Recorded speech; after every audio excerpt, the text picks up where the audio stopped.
안녕하세요. 친정아빠 돌아가신 지 2년 만에 이혼까지 하게 된 40대 여자입니다. 아이는 초등학생, 중학생 이렇게 남매 있고요. 아이 아빠랑은 비교적 잘 협의해서 소송까진 안 가고 좋게 이혼하기로 했습니다.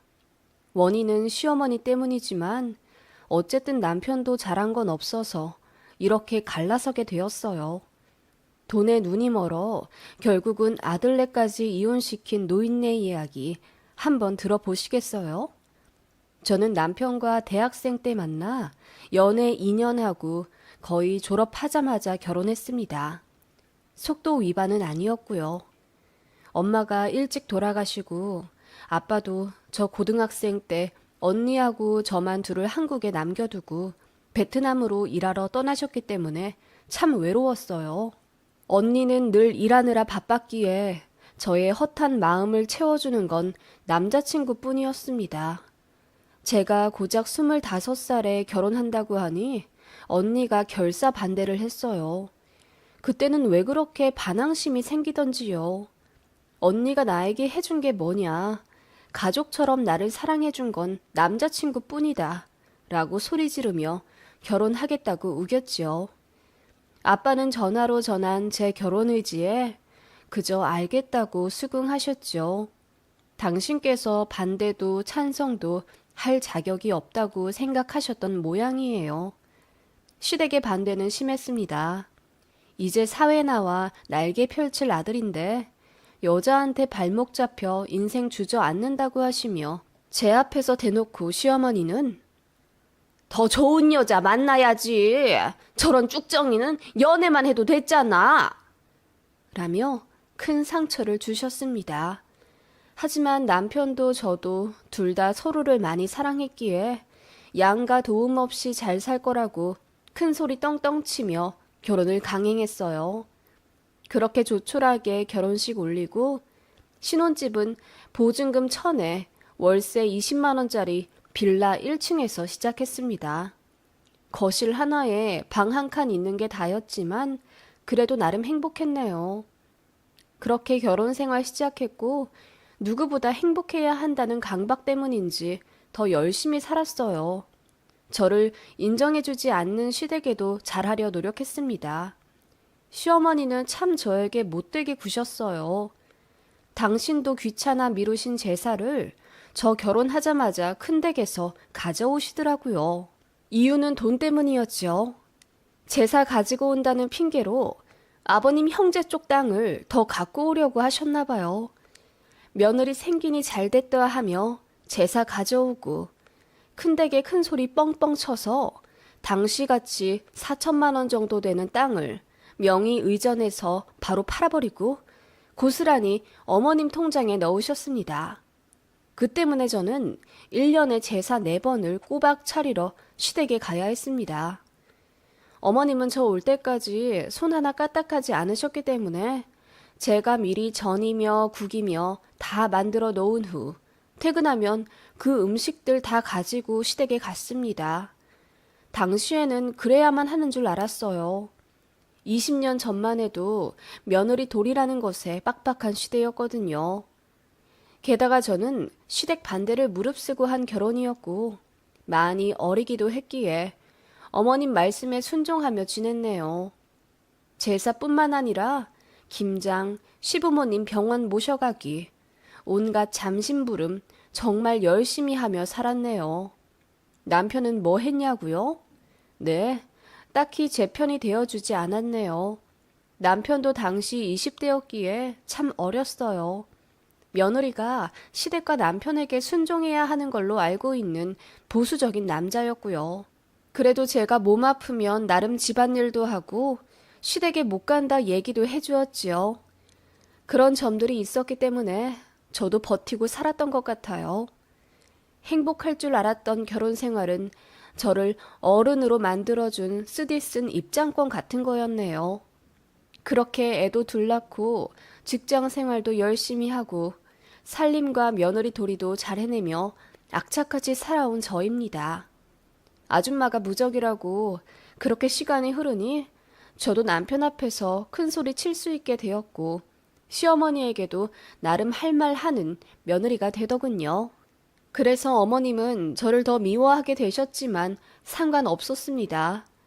저도 결혼 생활이 한 해, 두 해 늘어갈수록 어머님한테 정이 다 떨어져 가고 있었거든요. 저를 막무가내 부려먹는 건 둘째치고 그놈의 돈 때문에 골치가 아팠습니다. 앞서 제사 얘기에서 아셨겠지만 시어머니는 굉장히 돈에 예민한 사람이었어요. 자식들 결혼하고 나서도 꼬박꼬박 효도해야 한다며 수급하듯 새 형제들에게 매달 30만 원씩 입금하라 시키셨던 분입니다. 아버님 연금이 있으신데 그것도 어머님 통장으로 받으시고 아버님께는 용돈으로 20만 원 드렸어요. 집 명의도 어머님으로 바꿨고 결혼 전부터 아버님 명의로 있었던 땅도 어머님 걸로 만들어서 다 현금화 시키셨어요. 심지어 아버님이 끌고 다니는 자동차 명의도 어머님 겁니다.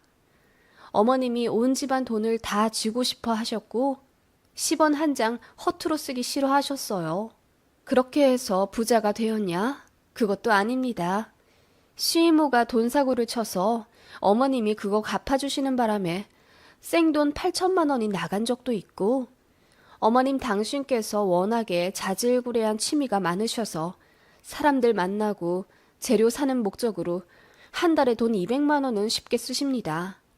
그러면서 자식, 손자들한테는 그렇게 짜게 구시더군요. 저 아이 태어났을 때는 어머님한테 10만 원 받은 게 다예요. 형님이 그러시더라고요. 자긴 5만 원 받았는데 저는 많이 받은 거라면서요. 어린이날에 손주들한테 장난감 하나 안 사주시면서도 그 사흘 뒤 어버이날에는 악착같이 현금과 선물 받고 싶어 하시는 시어머니였습니다. 통장에 얼마가 있는지는 모르지만 시댁은 계속 전세 7천짜리 집에 사시는 걸 보니 그닥 많이 모으신 것도 아닌 것 같아요. 여튼 그런 인품을 가진 시어머니다 보니 저도 결혼 생활 하면 할수록 실망하게 되고 정이 후두둑 떨어지게 되더라고요. 그냥저냥 저도 형님들처럼 딱 기본만 하려고 선 그으며 지냈습니다. 하지만 저에게서 더 뽑아 먹으려 하고 조금이라도 더 부려 먹으려 하는 시어머니인지라 마찰이 많았지요.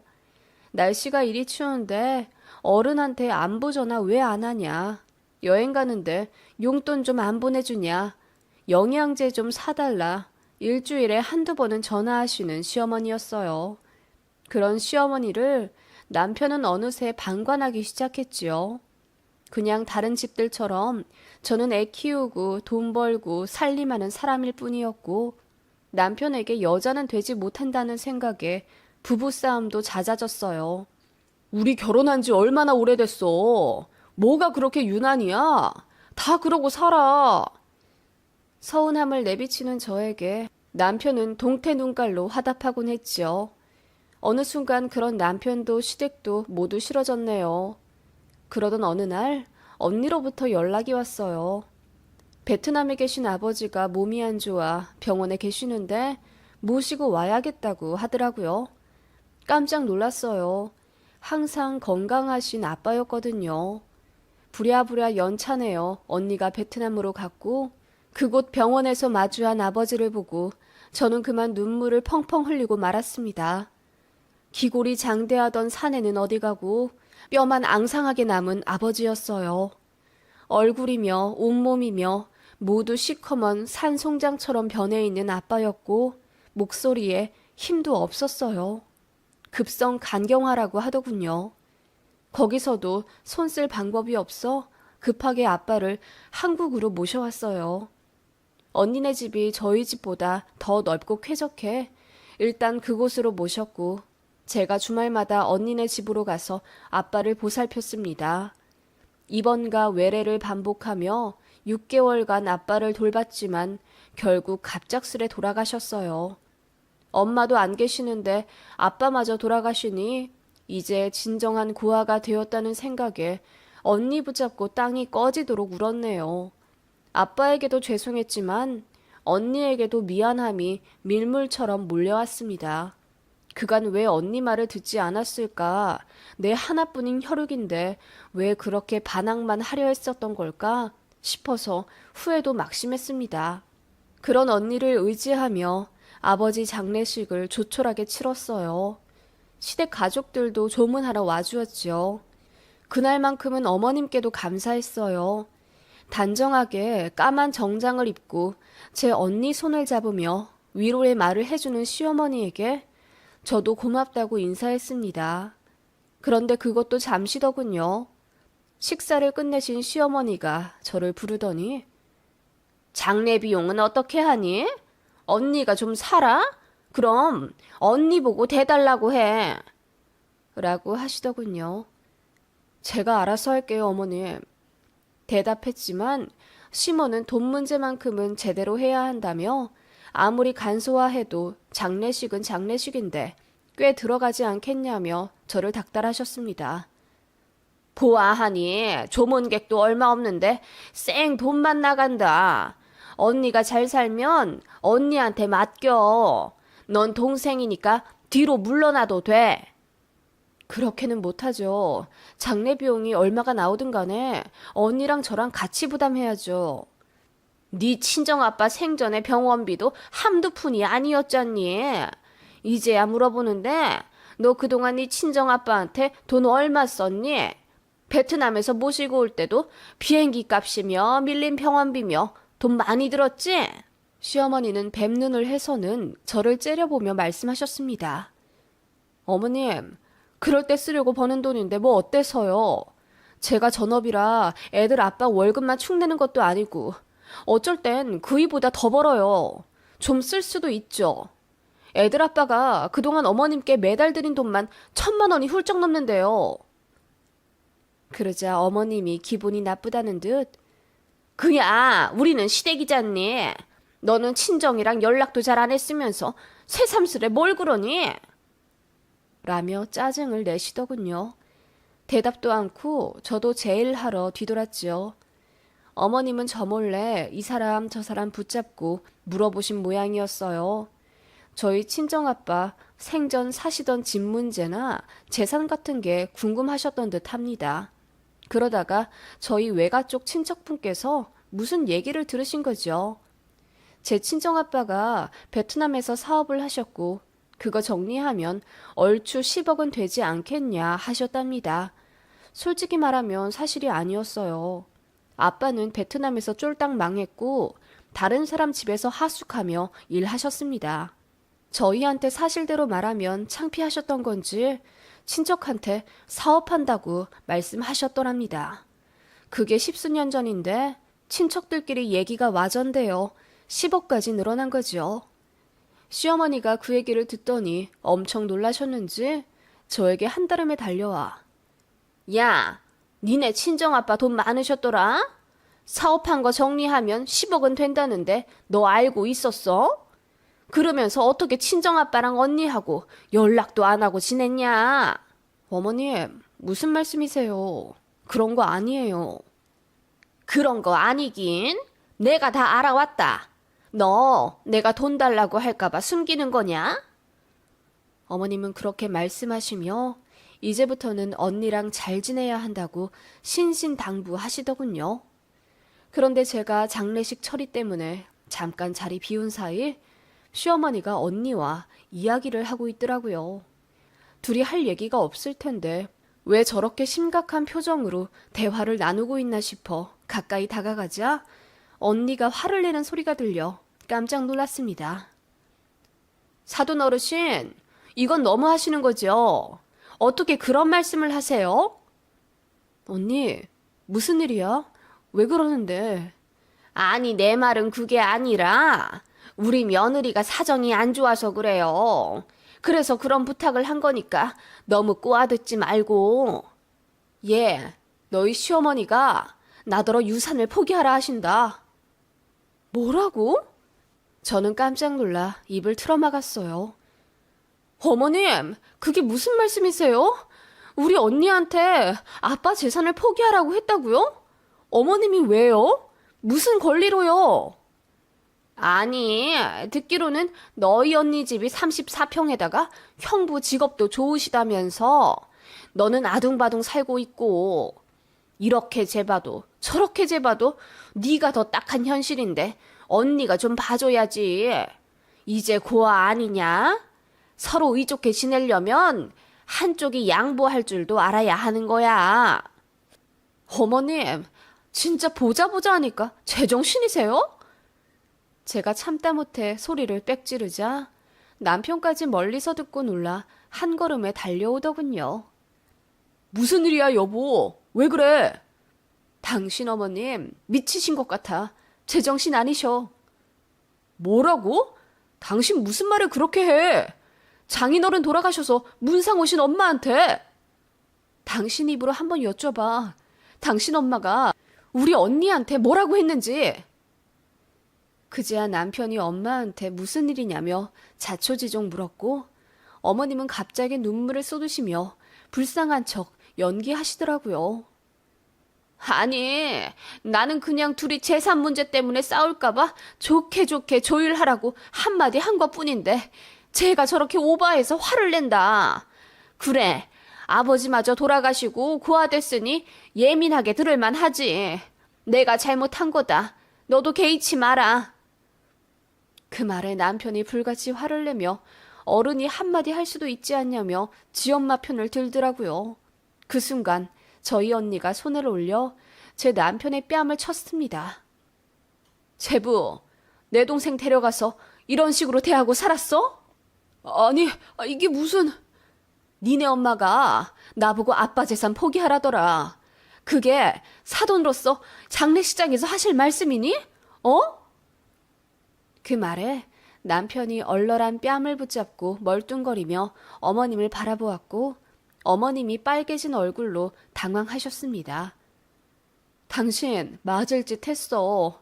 제대로 알지도 못하고 그 상황에서 어머님 편을 들어? 내가 여간해서 화낸 적 있어?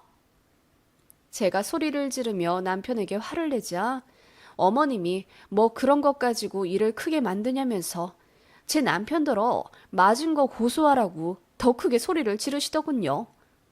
그래, 고소해. 나는 니네 엄마한테 정신적 피해 보상 받으련다. 그간 네 마누라로 살면서 시댁에 들인 돈이랑 내 노동만 해도 값어치가 어느 정도인지 알아? 나도 깽값 물어줄 테니 너도 나한테 다 보상해라. 알았어? 저는 고래고래 소리를 지르며 울부짖었습니다. 사람들이 모두 모여 웅성거리자 시어머니는 그제야 저에게 자기가 말실수를 했으니 넘어가 달라 빌더군요. 시어머니한테 우리 아빠 10억짜리 사업체 있는 거 아니다. 돈 하나도 없다. 라고 말하니 엄청 당황하시더군요. 그리고는 입맛을 쩝다시며 아쉬워하는 표정이 보였습니다. 그거 보니 인간같이 느껴지지도 않더군요.